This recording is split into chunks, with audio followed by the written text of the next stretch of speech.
Right to recall के संदर्भ में 36वां प्रश्न है कि एक दूर दराज के गांव का व्यक्ति राष्ट्रीय स्तर का व्यक्ति जैसे प्रधानमंत्री का चुनाव कैसे करेगा।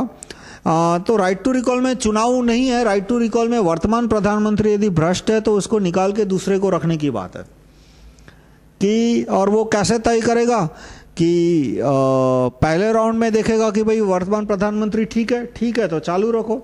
नहीं ठीक है तो वो किस आदमी को जानता है कि जैसे अहमदाबाद गुजरात के लोग हैं, चलो उनमें से 3-4 करोड़ ने नरेंद्र मोदी को स्वीकृति दी, यूपी में भी नरेंद्र मोदी को काफ़ी लोग मानते हैं, तो पूरे भारत से इस तरह से 7-8 करोड़ लोगों के अप्रूवल आ गए। बिहार में कुछ लोग हैं जो कि नीतीश कुमार को अप्रूवल देंगे तो 2-3 करोड़ 4-5 करोड़ नीतीश कुमार के अप्रूवल आ गए। तो इस तरह से सेकंड राउंड में क्या होगा, किसी को 15 करोड़ नहीं मिले यानी राइट टू रिकॉल पीएम नहीं हो पाएगा। सेकंड राउंड में क्या होगा कि बिहार के लोग देखेंगे कि भाई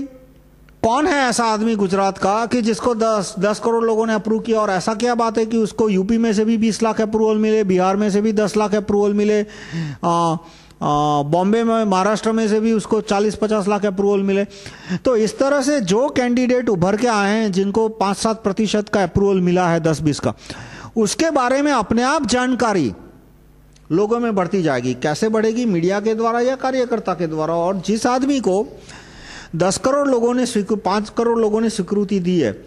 तो उसके प्रशंसक भी उसके लिए अखबार में एडवर्टाइजमेंट देने को तैयार है। जैसे कि आज नरेंद्र मोदी के प्रशंसक, मैं नरेंद्र मोदी का प्रशंसक नहीं हूं, पर गुजरात में कुछ 2 करोड़ ऐसे नरेंद्र मोदी के प्रशंसक है, कम से कम, शायद ज़्यादा, कि जो नरेंद्र मोदी का अखबार में एडवर्टाइजमेंट देना हो यूपी में या बिहार में या दिल्ली में या हरियाणा में, पंजाब में, कहीं भी, तो वो अपनी जेब से 100, 200, 500, 1000, 10,000 खर्च करने को तैयार है। तो वो लोग मिलकर अखबार में एडवर्टाइज दे देंगे और इससे वहां के लोगों को भी इंफॉर्मेशन मिलेगी। इसी तरह से बिहार के लोग हैं, वो हो सकता है जो लोग नीतीश कुमार को पीएम बनाना चाहता है वो अपने जेब में से पैसा निकाल के और उसके फेवर में एडवर्टाइजमेंट दे दे। तो इस तरह से कार्यकर्ता और उनकी पार्टियां तो है ही हर एक के पास, वो अपने नेता का प्रचार करेगी और इस तरह से नेता के प्लस और माइनस पॉइंट की, भाई उसने एज ए सीएम क्या किया, क्या अच्छा काम किया, क्या बुरा काम किया, उसकी इंफॉर्मेशन लोगों तक अपने आप पहुंचनी शुरू हो जाएगी और इससे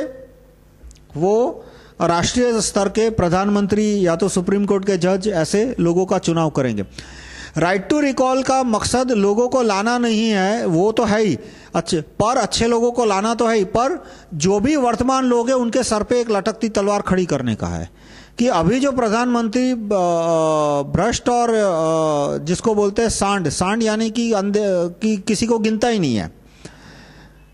कि लोगों को गिनता ही नहीं है कि भाई जनमत संग्रह जिसको बोलते हैं कि भाई कम से कम लोगों को पूछ तो लो कि वॉलमार्ट को आना चाहिए या नहीं। यदि लोग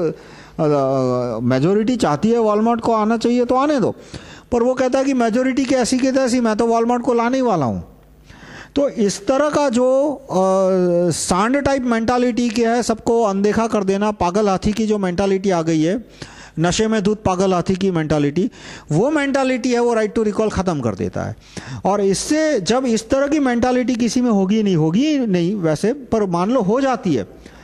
तो लोग कोई ना कोई कम बुरे नेता को स्वीकृति देके उसको प्रधानमंत्री के पद पे डाल देंगे।